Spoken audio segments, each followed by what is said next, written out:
works. Okay, there we go. All right. Loaded bases. Zack Weiss. How's it going? Good, Mason. How are you? Hey, I'm doing good. We just got done with work today and now it's time to podcast. Nice. Awesome. So what do you do? What is your role in baseball? I'm a pitcher, so I been a reliever for a long time now, since really my junior year of college, and bounced around professional baseball here a little bit. Mhm. Spent all of last year in Tacoma and AAA with the Mariners. Good I place. got to go to the Olympics for Yeah. July, so yeah, my role is reliever. How was playing in the Olympics?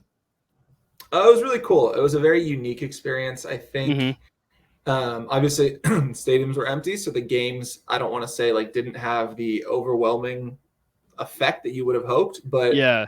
it's still just like the Olympics are just a very unique opportunity because it's very rare in, at least throughout like minor league baseball, really, that you're just playing and you don't even care about how you do at all. Like you're just Yeah. literally in this for the team, for winning. Sometimes like, in AAA baseball, if your team wins 10-0, but you went 0 for 4 with 4 strikeouts, like you're happy for the team, but that's a tough night, Yep. Yeah. in the Olympic setting, playing with a team like that, you kind of just forget about all that. And all you really care about is winning. And so getting to play with those guys, especially like the road we took to get there, Yeah. was, we were like, I don't want to say, it was a very unique team. We had guys currently playing, not playing, retired all-stars, guys Yeah. who hadn't played, any affiliated ball. It was just a mix of guys, and everyone worked really hard and well and ended up in just like their own, unique space to make that team. So that going about with those boys was a very unique experience. I would say yeah, because I remember following you guys like playing, and I mean like because I would wake up early and it would be so much fun to watch. Yeah, no, the games were awesome and they were competitive, and I think we were better than people gave us credit for, which is cool. Yeah. Obviously, I think, you know, I think we could have won a medal. It just didn't work out that way, but I don't think people who took us lightly, I think paid for that. So Yeah, 100%. And say you guys had a pretty tough pool too. I mean, we were just, we're playing the world's 1 through 5 teams, and nobody's thinking about Team Israel, and then here we are. So yeah, it was just, the whole experience was really special, being in the village and just being like around people who, this is what they've waited for 4 years of their entire life, and these moments are Yeah. so big. Getting to sit and watch some of the events. We weren't allowed to travel to events, but even like in the Mhm. rec room and watching these people compete with other athletes was really cool. Yeah. And it was just different, something you'll never get to be a part of again, obviously. So that's something Wait. I definitely value. Yeah, because I mean, like if you think about it, like you were in the area of like the world's top athletes. Right, exactly. That's what's kind of crazy, is like you're sitting in the dining hall and like, just let's like literally like, oh, that's the best judo person in the world. That's the fastest person in the world. That's the highest jumper in the world. Like, it's like, Was there anyone it's that kind of you wild. saw like that you were just like, holy shit, that's so and so? Seeing Yao Ming in person is a trip, Oh, because that no guy's way. so big. Yeah, he was in the village. That was a trip because he's just so big. Like, it's not even like, think about the biggest person you've ever seen, and then like go up another 6 inches. That I could even imagine like just like seeing Yao Ming like right Yeah, there. it was funny. And most of the athletes, like there's some tall athletes, but there's a lot of like gymnasts and shorter athletes. And Yeah, watching but them no walk one's around was like like hilarious. I would say if I remember like I would say because I've seen a picture of like Yao Ming next to like Shaq. Shaq, and Yao is Yeah, huge still. yeah. That was a trip. So how was the so let's go back more. So when you're younger, were you always wanting to be a professional baseball player? Yeah, I did. There's like a funny video clip that my parents have somewhere from like first grade where, they give out like monthly awards. Maybe it's kindergarten, I don't know. And Yeah. I won like the academic award for the month. And my principal's like, Zach, if you want to be what do you want to be when you grow up? And I was like, oh, I want to be a Major League Baseball player. And she's like, well, okay, Zach, this is an academic award. Like, what do you want to be if you can't be that? And I was like, a minor league baseball player. And then she's like, Zach, give us something. And I was like, okay, I guess my dad's a lawyer. I was like, okay, I guess I'll be a lawyer like my dad. How So I haven't boring. made it to lawyer yet, but hopefully we dodge that one for a while longer. So yeah, that's pretty much what I've always wanted to do. Hey, well that works. And say because you did make your MLB debut. Yeah, I did in How? 2018. Yeah, that was I believe it's April 18th. Somewhere in there, middle of April. I did see that. It was Tough yeah, day. tough day. Cool day, but a tough day. It was obviously it was an amazing experience to Yeah. Get that opportunity and get to be one of a select few major leaguers. Tough day results wise, but Hey. as Oh that's well. gone by, and it's been a few years now, I'm more grateful for the opportunity and look forward to getting back as opposed to assessing it based on one bad day of pitching. Yeah, see, I mean, like that's baseball though. I mean, like you're gonna have bad days. Yeah, they tend to not be this bad, but yes. Well, well, so what was like the first thing that you did like when you got that call, like saying like, hey, like you're getting called up? Like what Yeah, happened? so I had made the team out of camp and got sent down the second day of the year. So Oh before wow. opening day, I made all the calls to like my parents and grandparents and stuff, and that was really cool. Getting to tell my grandpa was a very emotional thing, and my dad, who Yeah. have both been always around my career. And then my family got out there, and I ended up getting sent down, so nobody had to see me throw. And then when I got called back up, my dad was able to make it, and Good. so he was in Cincinnati that night, and it was really cool to have him there. He hasn't missed much in my career, really ever. That's Not awesome. like an overbearing anything like that, just like just a fan, and he loves it. And so it's been really cool to have him around my whole life and as a part of these experiences. So I'm really glad he was there. So yeah, it's always family first on those. For sure. Yeah. They are the It number was one it was fans. my mom and my now wife and one of my best friends was able to make it out for opening day, but unfortunately nobody could make the quick trip later in the year. Yeah. It oh look, my cat's like trying to bite me. Hold on. Okay, we should begin now. I apologize. So okay, so when or actually like so did anyone get to travel to Tokyo like to go watch you? No, no No, fans, no fans, no family. not even family. No, that was a bummer. My family was not stoked on that. Obviously, we were just happy it went off, though. We were kind of concerned that we weren't even going to play at all. So while it was a bummer that nobody was there, like the concession of getting to at least play the games and have your family stay up and watch you late on TVs, Yeah. not great, but at least we got to play. So yeah, because you have things that you do off the field as well. I guess like so. Tell me about what the pro list is. Yeah, so that's a company I co-founded. It's been a little over a year now. Yeah, so the idea was kind of born out of the pandemic where we were trying to find the resources around us and places to throw and where to train. And it was just like everything, that was where it like initially started, but it was one of those things where like thinking about it and it's like, man, I've made every decision on where to train, who I pitched with, what team I played for. It was always just kind of like a word of mouth in the neighborhood type thing. And then, people are like get really popular. And so everyone drives 2 hours to go see that guy. But a lot of times there's very useful tools in your backyard, or if you need access to, throwing bullpens on a Rapsodo with good video, like maybe I don't Yeah. have to drive 2 hours to find that. So our goal is to build a platform that let, different coaches, strength trainers, medical professionals basically like showcase themselves as it applies to baseball and softball so that athletes could make better informed decisions. We didn't really find anything that like allowed us to know what we were getting ourselves into often. And, aside from an Instagram, I guess, but our goal was to provide athletes with good information so that, a 5-year-old who's looking for a local hitting coach could find something, as well as Oh, a big nice. leaguer who's on vacation and needs to throw a pen in wherever and needs a, Rapsodo data, whatever it may be. Like Yeah. our goal was to make that accessible for everyone. So Yeah, we built we call it like a Yelp for athletics, Yep. but with the profiles being very specific and very tailored to information you'd want in baseball and softball.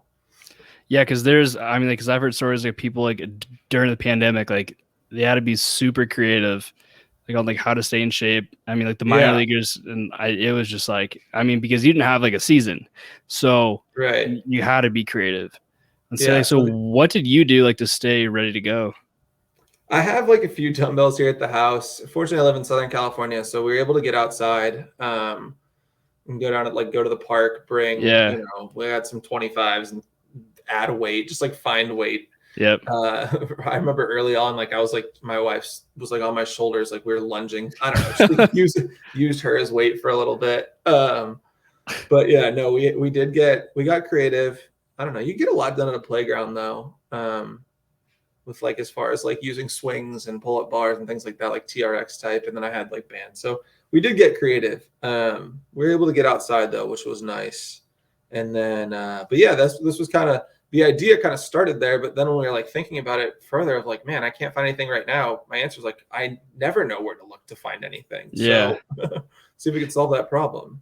So, yeah, because I would say I went down to Santa Monica I think in August, and then like so we went like to like the park like right by there, and like there was tons of people like just like working out. I mean like with like random things, Yeah. and that was it. It like it kind of like sparked an idea. I was like, you know what, like if you really want something, like you can do it. You'll You just got to figure out have a the way. resources. Yeah. If you don't want to do it, you don't have to go outside. If you need the perfect gym to get in and get something done, Oh no, then it's not going to work. But there's an option usually. there is always an option. Yeah.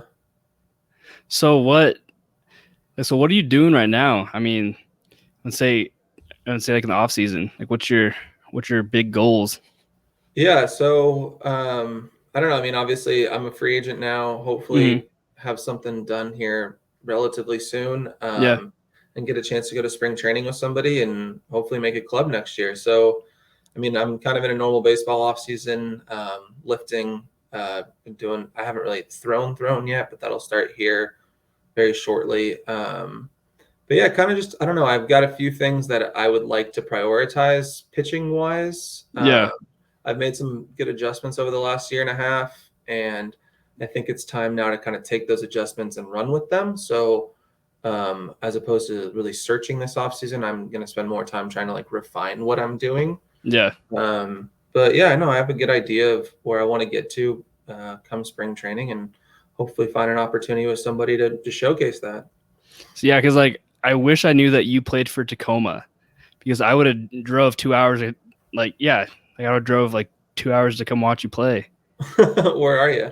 I'm in Yakima. Oh, that's far. Yeah. I mean, I it's only played out there. I never played in Yakima. I played out in Wenatchee a year out of okay. high school in the West Coast League. Okay, yeah, yeah. So I went to Wenatchee Valley College, like for baseball. Oh, So really? yeah, yeah. So you must have played. Yeah, I Maybe mean, I so we would have maybe I played. did know that. Maybe I did know that. You played for Ed Nags, right? Yeah, Yeah, he was my coach of that team, manager of that team. that's crazy. So Yeah. yeah, it's a small world. Yeah. It's definitely a small world. No, there was yeah, like so I texted a guy earlier, then I said like that I have a podcast with you tonight. And he goes, "Oh yeah, no, like I watched Zach play in high school." I was like, "What?" Who's that? Tony Capicelli. Where would I know him from? So he's from Huntington Beach. So he coaches. So he is rookie ball for the LA Dodgers now. Gotcha. Yeah, Okay. so he coaches for them. But yeah, no, like because he remembers like watching you play in high school. That's And I'm like, funny. dude, this is a small world. Yeah. Southern Yeah, California baseball is pretty big network, but everyone yeah, like tends to know each other as you keep going. yeah. It's. I think just like that guy alone like has seen or watched like so many people. It's insane. That's nuts. So yeah, I think this is like actually the third guy in a row that I've talked to from Southern California. Honestly, like for the podcast. Really? Yeah, we got it's wild. Oh, there was oh, I was gonna ask. Oh, yeah, okay. So were you on the roster for the Rainiers when the whole Adani Walton fight? Oh, yeah, it wasn't Donnie's fault. Oh, I know.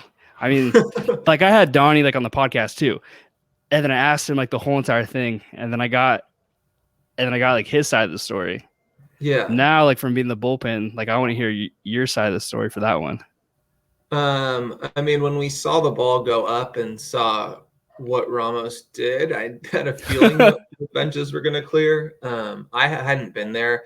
I was at the Olympics. I think there had been a prior issue Oh with it, yeah, and I was at the Olympics prior to that, so I wasn't aware of that. Um, but even in the moment, had there been no prior issue, that I don't know, his demeanor was sort of yeah, building that up the whole time, kind of just playing against him regularly. He's kind of that hyper guy like that, trying to, I don't want to call him an instigator, but he's kind of an instigating type personality with other teams. yeah, Um, so yeah, I don't know. I don't want to say I was surprised when we found ourselves running in, but I definitely wouldn't put that on Don. I think Donnie kind of was like had he's seen a, enough. he's Donnie's a great guy to have on your He's the team. guy. Yeah, Donnie's a guy in your corner, and I don't put that on Don at all. I think Donnie did the more mature thing. I mean, I wouldn't have expected any less like for that. I mean, okay, like as a pitcher, like if someone did that to you, you would have been pissed too. I'm like not anti pimp job by any means. Like, do Oh your yeah, thing, yeah, you got yeah, me. I'm not like anti that, but I felt like that one was intentionally to disrespect the other yeah. team, and like it was not a look at me moment. It was an F these guys moment, Uh, and that's a little different. That you can hit a bomb and showboat and have it be like a fun for you thing, and I really don't have an issue with that. But if you make it about me, which is kind of what that was doing, he could say it's not, but I don't really buy that. Then it's a little different. yeah, it was super interesting. Like I watched that and I was like, ugh, that's a rough one. Yeah. Yeah, I don't think that was. I don't put that on the Rainiers. Let's put it that way. Hey, there we go. No, so let's wrap it up a little bit.